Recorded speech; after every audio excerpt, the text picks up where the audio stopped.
नमस्कार। ब्रेक के बाद खबरों में एक बार फिर से आपका स्वागत है। मैं हूं हिमलता और खबरों की शुरुआत करते हैं जमशेदपुर से। जमशेदपुर के सोनारी थाना अंतर्गत एयरपोर्ट बाजार के पास एमबी ज्वेलर्स में हुई लूट की घटना का पुलिस ने खुलासा कर दिया है। इस मामले में पलामू से 4 अपराधियों को गिरफ्तार किया गया है। पुलिस ने इनकी निशानदेही पर घटना में इस्तेमाल किए गए हथियार, लूटा गया सोना और 50,000 रुपए नकद बरामद कर लिया है। गिरफ्तार अपराधियों में पलामू जिले के चैनपुर थाना क्षेत्र का रहने वाला ऋषिराज उर्फ मिट्ठू सोनी, गोविंदा पासवान, राहुल शर्मा और अभिषेक गुप्ता शामिल है। इस घटना में 2 और बदमाश शामिल हैं, जिनकी गिरफ्तारी के लिए पुलिस छापेमारी कर रही है। इन लोगों ने लूटे गए गहने को गलाकर ठोस रूप से छुपा कर रख दिया था। इनमें से 431.73 ग्राम सोना रांची के तिरूल रोड बक्शा गली से बरामद किया गया। वहीं इनके पास से एक कार्बाइन, 2 पिस्तौल, एक बाइक और 50,000 रुपए नकद मिले हैं। पूछताछ में अपराधियों ने पुलिस को बताया है कि उन लोगों ने लूट के लिए सोनारी का ही ज्वेलरी दुकान इसलिए चुना क्योंकि वहां मेन रोड में था और घटना को अंजाम देकर वे आसानी से मरीन ड्राइव की ओर भाग जाते। मरीन ड्राइव से जिला बदल जाता, फिर वे लोग पलामू चले जाते। घटना को अंजाम देने के बाद ये सभी एक गाड़ी पर सवार होकर सीधे रांची पहुंचे, जहां लूटे गए गहने को गलाने के लिए दे दिया और फिर वहां हथियार छुपाकर चले गए। पुलिस के अनुसार इन लोगों ने पलामू व आसपास के क्षेत्र में कई घटनाओं को अंजाम दिया है। इन लोगों ने ही गढ़वा जिले में एक और बड़ी लूटकांड को अंजाम दिया था, जिसका खुलासा इनकी गिरफ्तारी के बाद हुआ है।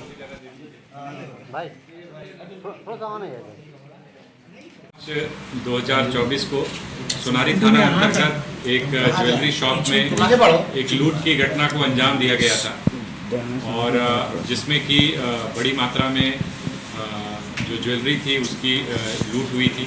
हथियार के बल पे 3 अपराधकर्मी ज्वेलरी शॉप में प्रवेश किए थे और उनके द्वारा इस पूरी घटना को एक तरीके से कह सकते हैं कि जो वहाँ पे दुकान में जो दुकानदार थे और जो स्टाफ थे उनको भय में रख करके वहाँ से लूट की घटना को अंजाम दिया गया और फिर वहाँ से वो लोग बाइक पे सवार होकर के भाग पाने में कामयाब हो पाए।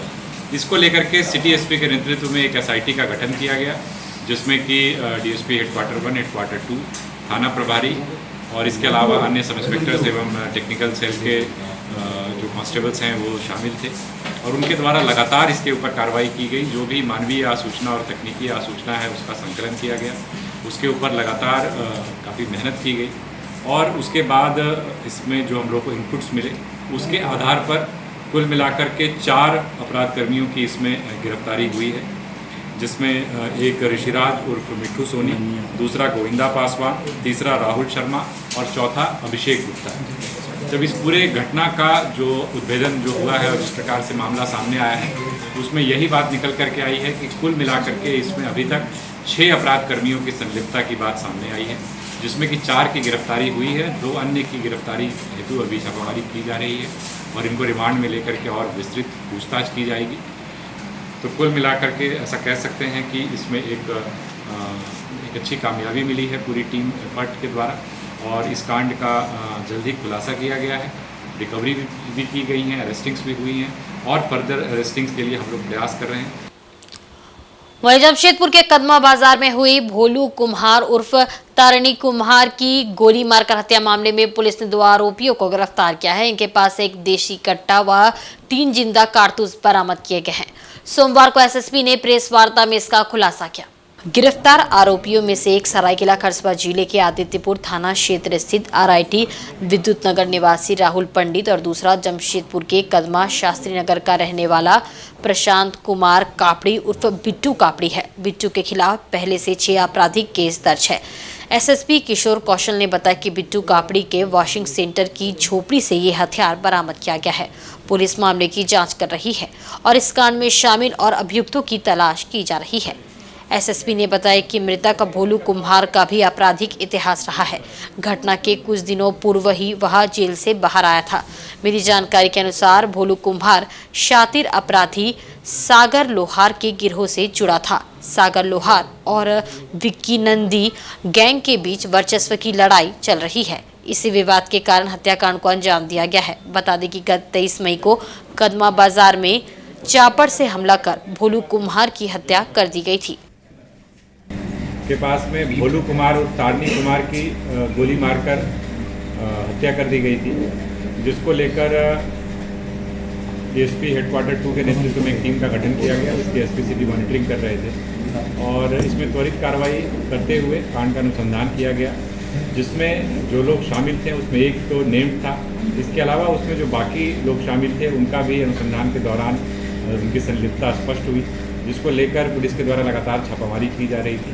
उसी छापामारी के क्रम में 2 गिरफ्तारियां कल की गई हैं। एक राहुल पंडित नाम का एक अपराध कर्मी है जो आदित्यपुर का रहने वाला है और उसका भी आपराधिक इतिहास रहा है। इसके अलावा प्रशांत कुमार कापड़ी उर्फ बिट्टू कापड़ी जो कि शास्त्री नगर कदमा का ही रहने वाला है और जिसका भी एक लंबा आपराधिक इतिहास है, 6 से अधिक मामलों में वो अभियुक्त रहा है, चार्जशीट हुआ है। इन 2 अपराध कर्मियों को पकड़ा गया है, जिनके पास से एक देसी कट्टा और 3 जो है वो गोली कार्ट्रिजेज भी जो है वो बरामद हुई है और इसमें जो अन्य 2 अपराध कर्मी शामिल हैं उनकी गिरफ्तारी के लिए भी लगातार छापामारी की जाए। इधर राजधानी रांची में मंगलवार को होने वाले मतगणना को लेकर प्रशासन पूरी तरह से अलर्ट मोड पर है। पंडरा स्थित कृषि बाजार मतगणना स्थल पर 4 लेयर की सुरक्षा व्यवस्था की गई है। जिला निर्वाची पदाधिकारी और एसएसपी ने सोमवार को मतगणना स्थल पहुंचकर तैयारियों का जायजा लिया और मतगणना कर्मियों को जरूरी दिशा निर्देश दिए। मतगणना को लेकर पूरे पंडरा बाजार परिसर में सुरक्षा बल तैनात कर दी गई है। इसके लिए 4 लेयर का सुरक्षा घेरा बनाया गया है। सुरक्षा के लिए जिला पुलिस बल के अलावे सीआरपीएफ जवानों को भी लगाया गया है। मतगणना को लेकर ट्रैफिक रूट में भी बदलाव किए गए हैं। मंगलवार को सुबह 6 बजे से रात 9 बजे तक पंडरा इलाके में भारी वाहनों के प्रवेश पर रोक रहेगी। एक ओर तिलतला मोड़ और दूसरी ओर पिस्का मोड़ पर भारी वाहनों के रूट को डाइवर्ट किया गया है। काउंटिंग के लिए विधानसभा वार कमरे बनाए गए हैं, जहां पर अलग अलग टेबल और अलग अलग राउंड में वोटों की गिनती होगी। काउंटिंग के लिए अलग अलग विधानसभा वार टेबल बनाए गए हैं, जिसमें अधिकतम 20 राउंड में काउंटिंग होगी। चुनाव के दिन आप लोगों ने बहुत अच्छे से संपन्न करा दिया। अब जो बचा हुआ की सिक्योरिटी है, पहला जो हमारा वज्रगृह है स्ट्रॉन्ग रूम, वहाँ पर अभी बीएसएफ की कंपनी लगी हुई है जो लगातार ईवीएम की निगरानी कर रही है। सीआरपीएफ की एक कंपनी है जिन्हें जितने भी हमारे विधानसभा क्षेत्र हैं हर एक में 2 गेट है। दोनों गेट में एक गेट से जो है काउंटिंग पर्सनल जाएंगे जो सरकारी कर्मी हैं और एक गेट से जो कैंडिडेट के काउंटिंग एजेंट्स हैं वो जाएंगे। दोनों ही गेट पर सीआरपीएफ का बल लगा हुआ है। तो पूरा जो इनर लेयर है वो सीएपीएफ के पास है। उसके बाद जो हमारा सेकेंड लेयर है, जो मिड लेयर है, उस पर जो है जैक और आईआरबी के इको कंपनियां हैं, उनको लगाया गया है। वह इम्पॉर्टेंट लेयर है क्योंकि वहीं पर ये डिसाइड होता है कि किनको किधर एंट्री देनी है। वहाँ पर हमारे सीनियर ऑफिसर्स भी रहेंगे। 3 डीएसपी लगाए गए हैं इस काम के लिए। इसके अलावा जो मेन गेट है वहाँ पर कोई भी विदाउट पास एंट्री नहीं करेगा। वह भी हमारा एक इम्पॉर्टेंट लेयर है जो हमारा आउटर मोस्ट लेयर है, जहाँ पर डिस्ट्रिक्ट आर्म पुलिस लगी हुई है और डिस्ट्रिक्ट के सारे जवान और ऑफिसर लगे हुए हैं। क्षेत्र के लिए कल मतगणना का कार्य संपन्न होना है और इस हेतु पंडरा स्थित बाजार समिति में सारी तैयारियां संपन्न करा ली गई हैं। इस बाजार समिति के प्रांगण में जैसा कि आप देख सकते हैं कि बाएं तरफ और दाहिने तरफ स्ट्रॉन्ग रूम्स बने हुए हैं, जहां रांची लोकसभा क्षेत्र के अंतर्गत आने वाले सभी 6 विधानसभा क्षेत्रों के लिए पृथक पृथक स्ट्रॉन्ग रूम्स बनाए गए हैं। कांके विधानसभा, रांची विधानसभा, हटिया विधानसभा, खिचड़ी विधानसभा, सिल्ली विधानसभा तथा सरायकेला जिला के ईचागढ़ विधानसभा के ईवीएम मशीन्स यहाँ पे सेफली सिक्योर करके रखे हुए हैं। सभी सीसीटीवी कैमरास के निगरानी में है और जहाँ पर चाक चौबंद व्यवस्था सीआरपीएफ तथा बीएसएफ के जवानों के दिशा निर्देश में सुरक्षा प्रदान की जा रही है। काउंटिंग डे के दिन इन सभी 6 विधानसभाओं के लिए 6 अलग अलग काउंटिंग हॉल्स बनाकर रखे गए हैं। इन सभी 6 हॉल्स में निर्धारित संख्या में टेबल्स स्थापित किए गए हैं। किन्हीं काउंटिंग हॉल में 17 टेबल्स हैं, किन्हीं काउंटिंग हॉल्स में 29 टेबल्स हैं। टेबल्स की संख्या का गणना इस आलोक में किया गया है कि उस कंसर्न विधानसभा में कुल कितने पोलिंग स्टेशंस हैं। जिस विधानसभा में अधिक संख्या में पोलिंग स्टेशंस हैं उस संख्या में माननीय भारत निर्वाचन आयोग की अनुमति से काउंटिंग टेबल्स की संख्या को बढ़ाया गया है। इसके पीछे यह उद्देश्य रहता है कि कम से कम राउंड्स में पूरे विधानसभा की काउंटिंग समाप्त हो और इस दृष्टिकोण से पूरे लोकसभा की जो काउंटिंग होती है वो एक निर्धारित राउंड्स के बाद समाप्त हो जा सके। वहीं कांग्रेस के झारखंड प्रदेश अध्यक्ष राजेश ठाकुर ने विभिन्न टीवी चैनलों पर प्रसारित किए जा रहे एग्जिट पोल को सिरे से खारिज किया है। उन्होंने कहा है कि एग्जिट पोल एग्जैक्ट पोल से बिल्कुल अलग है। रांची के प्रदेश कांग्रेस कार्यालय में संवाददाता सम्मेलन आयोजित कर उन्होंने अपनी बातों को रखा। कांग्रेस प्रदेश अध्यक्ष ने कहा कि एग्जिट पोल के जरिए एक नॉन बायोलॉजिकल व्यक्ति के द्वारा साइकोलॉजिकल स्ट्राइक करने का प्रयास किया गया है। केंद्र नेतृत्व से मिले निर्देशों का पालन करते हुए 4 जून को होने वाले मतगणना में मतगणना स्थल पर कांग्रेस के कार्यकर्ता अंतिम क्षण तक डटे रहेंगे, क्योंकि जरा से चूक हुई तो आंख बंद और डिब्बा गायब हो जाएगा। इस मामले में भारतीय जनता पार्टी मास्टर है, क्योंकि 2019 में इसका खामियाजा हम सबको भुगतना पड़ा है। तो हम इतना ही कहना चाहेंगे कि जो हमारी तैयारी है, कल अखिल भारतीय कांग्रेस कमेटी के आदरणीय अध्यक्ष मल्लिकार्जुन खड़गे जी ने, हमारे नेता आदरणीय राहुल गांधी जी ने, संगठन महासचिव केसी वेणुगोपाल जी ने स्पष्ट रूप से निर्देश दिया है कि अंतिम क्षण तक हम सभी को जो मतगणना केंद्र पर रहेंगे वहां पूरी ताकत से डटे रहना है। जरा सी चूक हुई आंख बंद डिब्बा गायब। ये इस मामले में भारतीय जनता पार्टी मास्टर है, तो इसलिए जरा सा भी पलक नहीं झपकने देना है, पूरी तैयारी के साथ जाना है और जब तक काउंटिंग पूरी तरह से समाप्त नहीं हो जाए तब तक वहां डटे रहना है, क्योंकि इसका खामियाजा हम लोगों ने खूंटी में भुगता है और पूरे देश का एक जो 2019 का हम लोगों का अनुभव रहा है उसको हमारे नेताओं ने हम सबों के साथ शेयर किया है। राजधानी रांची के झारखंड मुक्ति मोर्चा पार्टी कैंप कार्यालय में पार्टी के वरिष्ठ केंद्रीय प्रवक्ता सुप्रियो भट्टाचार्य ने एक प्रेस वार्ता को संबोधित किया। इसके माध्यम से 4 जून को होने वाले मतगणना के विषय पर पार्टी की तरफ से विभिन्न विषय बिंदुओं को रखा। झारखंड मुक्ति मोर्चा प्रवक्ता ने कहा कि दिव्यांग और बुजुर्गों के द्वारा जो मतदान पोस्ट बैलेट के माध्यम से किया गया था उसकी गिनती सर्वप्रथम की जानी चाहिए।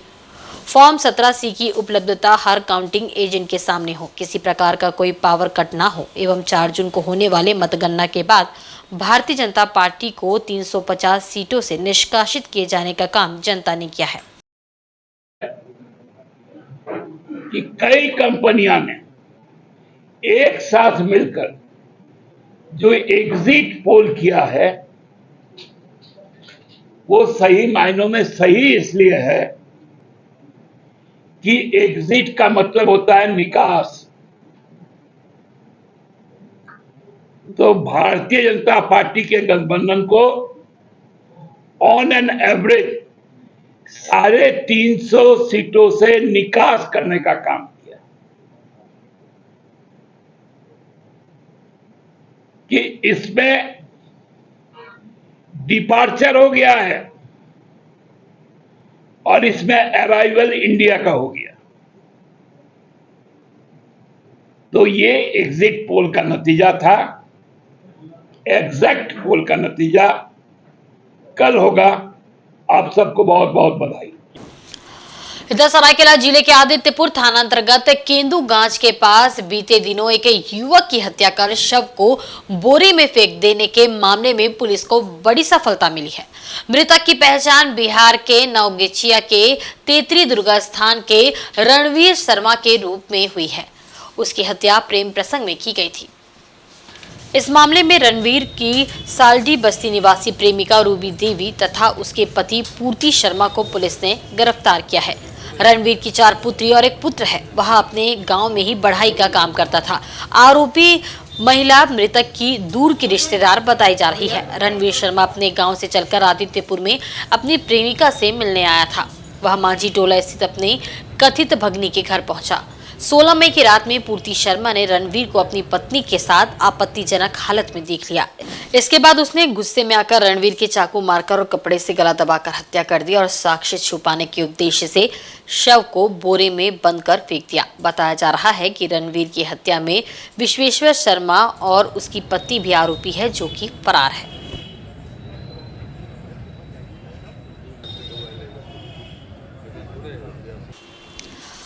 सरायकेला जिला के दलमा वन्य प्राणी आश्रयनी में वन विभाग की टीम ने कार्रवाई करते हुए बिना अनुमति के जबरन दलमा में प्रवेश करने वाले 2 वाहनों को जब्त किया है। हालांकि इस मामले में किसी को पकड़ा नहीं जा सका है। सभी लोग जंगल का फायदा उठाकर फरार होने में सफल रहे। वन विभाग के दलमा फॉरेस्टर सागर कुमार श्रीवास्तव ने बताया कि बीते रात को चाकुलिया चेकनाका में वन विभाग के नाइट गार्ड के द्वारा रोके जाने पर भी वाहन सवार नहीं रुके तथा जबरन बदसलूकी कर दलमा में प्रवेश कर गए। इसकी सूचना गार्ड ने रेंजर को दी। वहीं सूचना मिलने पर दलमा वन विभाग की टीम पूरी रात भर दलमा में गश्ती करते हुए दलमा के कोर एरिया बांडी में सभी अभियुक्तों को जंगल में आग जलाते हुए पाया। वन विभाग की टीम को देख सभी लोग भागने में सफल रहे, लेकिन दोनों वाहनों को विभाग की टीम ने रात को ही जब्त कर लिया और मामले में आगे की कार्रवाई कर रही है। उन्होंने बताया कि दलमा में वाहनों के प्रवेश पर रोक है।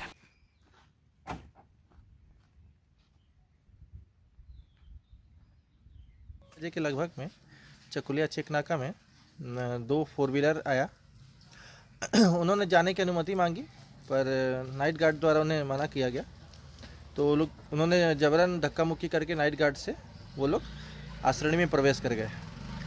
नाइट गार्ड द्वारा हम लोगों को इसकी जानकारी दी गई। सूचना प्राप्त होते ही हम लोगों ने हमारे सभी गश्ती दल मिल करके पूरे जंगल में गश्ती की। लगभग सुबह के लगभग 3 बजे के लगभग में हम लोगों को बांधरी के जंगलों में वो 2 गाड़ी मिली। हमने आसपास छानबीन किया तो देखा कि लोग उनके द्वारा जंगल में आग लगाया जा रहा था। गश्ती दल की टीम को देखते ही वो लोग जंगल का फ़ायदा उठाकर भाग गए। तो घटनास्थल से गश्ती दल द्वारा ही पहले आग को बुझाया गया। उसके बाद घटनास्थल से 2 4 चक्का, जिसमें एक मारुति सुजुकी का इग्निस है और एक सफ़ेद रंग का बोलेरो गाड़ी को। जमशेदपुर के बागबेड़ा स्थित घागीडीह, हरगट्टू, रानीडीह, मतलडी समेत आसपास के इलाकों में जल संकट गहरा गया है। इसे देखते हुए आरजे फाउंडेशन एवं वरुण बेवरेज ने जिला परिषद सदस्य पूर्णिमा मलिक की पहल पर क्षेत्र के लोगों को पानी का टैंकर प्रदान किया है। इस टैंकर के माध्यम से ग्रामीणों को निःशुल्क पानी उपलब्ध हो सकेगा।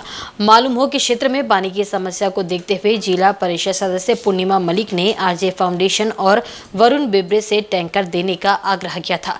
इस दिशा में पहल करते हुए क्षेत्र के लोगों को 15,000 लीटर का एक टैंकर उपलब्ध कराया गया है, जो लगातार क्षेत्र में लोगों को पानी देने का काम करेगा। टैंकर से जलापूर्ति होने की खबर से स्थानीय लोगों में खुशी की लहर है।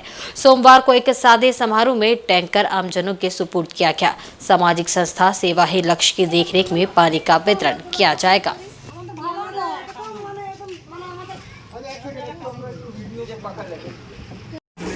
आरजे फाउंडेशन और वरुण बेवरेज के सहयोग से जिला परिषद श्रीमती पूर्णिमा मलिक जी के आग्रह पर बेड़ाडीपा, रानीडीह, मतलाडी, हरगट्टू सभी क्षेत्रों में पानी का जो संकट लगातार चल रहा है, उसको देखते हुए जिला परिषद पूर्णिमा मलिक जी के आग्रह को देखते हुए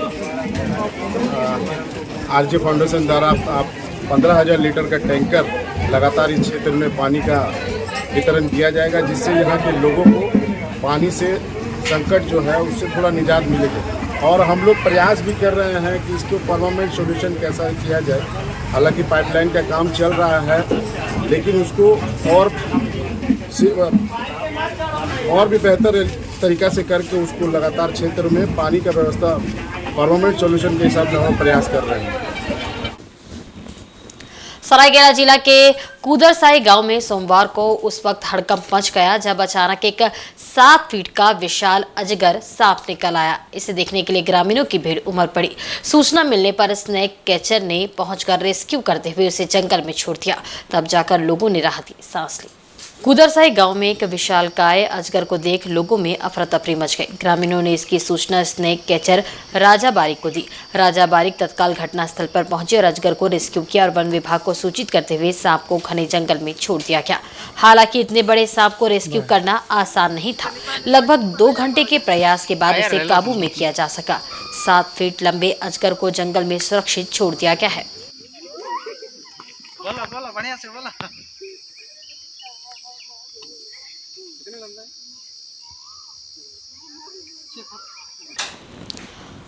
और चक्रधरपुर के पंचमोड़ स्थित भगवान वेंकटेश्वर बालाजी मंदिर में 41वां पंचहानिका वार्षिक ब्रह्मोत्सव रविवार को भगवान बालाजी के विवाह पूजन अनुष्ठान के साथ संपन्न हुआ।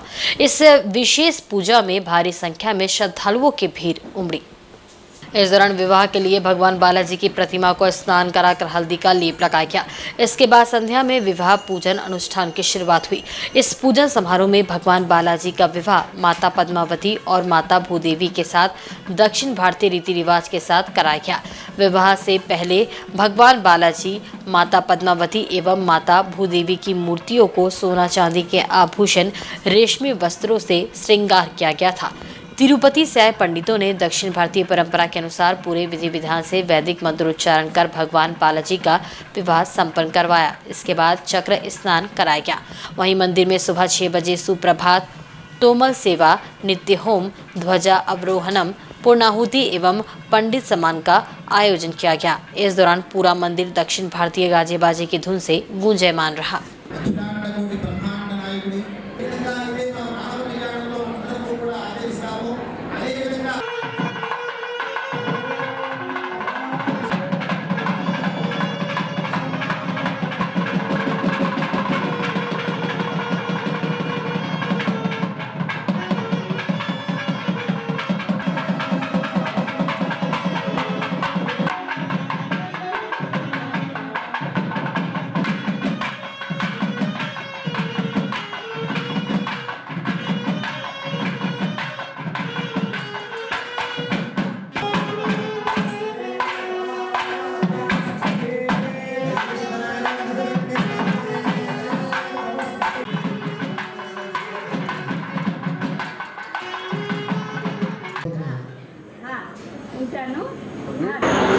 हम लोग का कार्यक्रम 29 तारीख से शुरुआत हुआ है। 2 तारीख को आज संपन्न है। हर साल का भांति इस साल और भी बहुत अच्छा प्रोग्राम हुआ है। भगवान का आशीर्वाद आज का दिन में भी बहुत से टाटा से भक्त बाहर से भी आए हैं। भगवान का आगमन, गरुड़ का आगमन प्लस भगवान का जो पावर है, क्या भगवान का पावर होता है वो भी देखने लायक भक्तजन को लेकर बहुत उसी उत्साह हुआ है। सबका यही है कि भगवान का पावर कितना है देखने, या बालाजी मंदिर में जब ब्रह्मोत्सव था देखने मिलता है गरुड़ का भी, भगवान का भी आशीर्वाद से। और सब नगरवासी के लिए हम लोग प्रार्थना करते हैं हमारा चक्रधरपुर अच्छा से, शांति से, सुख समृद्धि से रहे। आज जो है कल्याणम भी जो है सबको देख रहे हैं कितना अच्छा विधि विधान से जो है भगवान का कल्याण हुआ है। प्यार से भी यही प्रार्थना था कि उनका घर में परिवार सब सुख शांति से रहे, यही हम लोग का कामना था। इतना बोलते हैं। मैं वैसे मेरा जन्म चक्रधरपुर में हुआ है। यहीं से पढ़ाई लिखाई किए हूँ और सब कुछ। मैं अभी फिलहाल इंदौर में रहते हैं। जी हाँ। और ये मेरे बड़े भाई हैं। इनके वजह से ही मैं ऐसा ये भव्य दर्शन मुझे आज तक कभी नहीं हुआ था। इनकी वजह से पहली बार हम चक्रधरपुर के निवासी होते हुए भी इस आनंद को हम कभी प्राप्त नहीं किए। भैया का बहुत शुक्रगुजार है। हम चाहते हैं कि ऐसा प्रोग्राम इनके द्वारा सदैव होता रहे। जमशेदपुर के सांची हाई स्कूल में झारखंड बंगभाषी समन्वय समिति की ओर से रविंद्र नजरुल जयंती और गुणी जन सम्मान समारोह का आयोजन किया गया। इस अवसर पर समाज के विभिन्न क्षेत्रों में काम करने वाले 14 व्यक्तियों को सम्मानित किया गया। कार्यक्रम में मुख्य रूप से समिति के अध्यक्ष विकास मुखर्जी उपस्थित थे। उन्होंने कवि गुरु रविंद्रनाथ टैगोर और विद्रोही कवि काजी नजरुल इस्लाम की जीवनी पर प्रकाश डाला। वहीं पूर्वी घोष ने बताया कि संस्था पिछले 24 वर्षों से ये जयंती समारोह आयोजित करते आ रही है। बांग्ला भाषा और समाज के लोगों को सम्मान देना इसका उद्देश्य है। वहीं सम्मानित होने वाले लोगों ने कहा कि झारखंड बंगवासी समन्वय समिति अपनी भाषा और संस्कृति के लिए लगातार संघर्ष कर रही है। झारखंड में बांग्ला भाषा को स्थापित करने के लिए संस्था द्वारा किए गए काम उल्लेखनीय है। इस मौके पर चिकित्सा, योग, शिक्षा, चित्रकला, पत्रकारिता, समाज सेवा, साहित्य के क्षेत्र में उत्कृष्ट कार्य करने वाले लोगों को सम्मानित किया गया।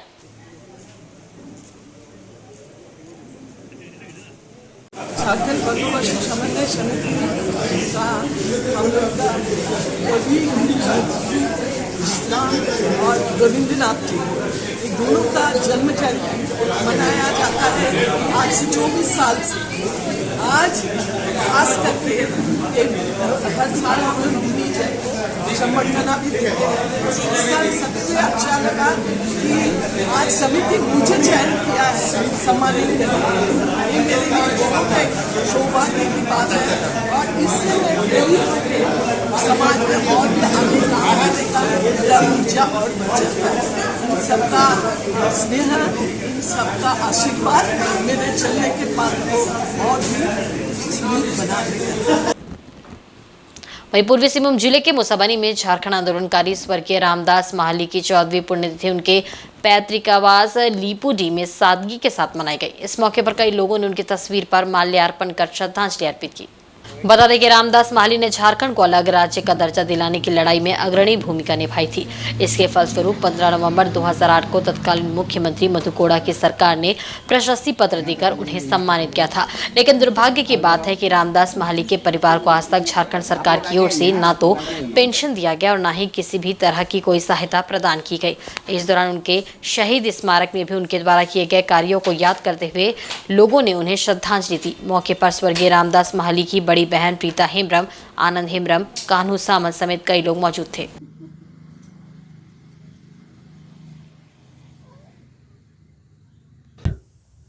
सीएम सम्मानित झारखंड आंदोलनकारी स्वर्गीय रामदास महाली जी की 14वीं पुण्यतिथि हम लोग उनके पैतृक आवास लिपुडी में मना रहे हैं।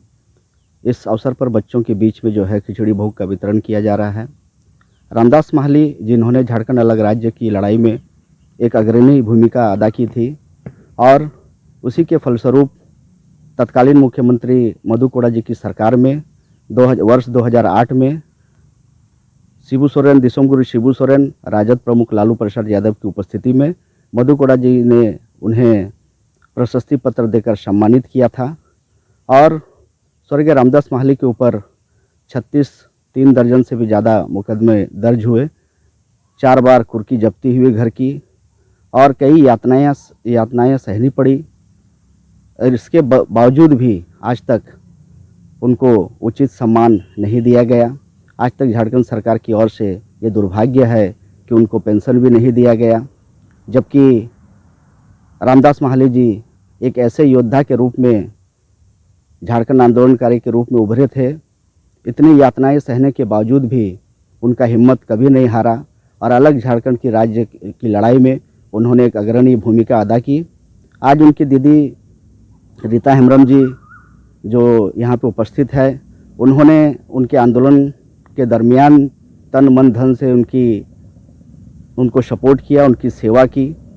परंतु झारखंड सरकार से हम लोग ये मांग करना चाहेंगे कि आज 14 वर्ष बीत जाने के बाद भी, उनके मृत्यु के 14 वर्ष बीत जाने के बाद और झारखंड अलग राज्य हुए 24 वर्ष बीत जाने के बाद भी स्वर्गीय रामदास महाली जी को उनका जो उचित सम्मान मिलना चाहिए वो नहीं मिल पाया है। और आज के बुलेटिन में बस इतना ही। कल फिर हाजिर होंगे कुछ नई खबरों के साथ। तब तक देखते रहें झारखंड न्यूज़। नमस्कार।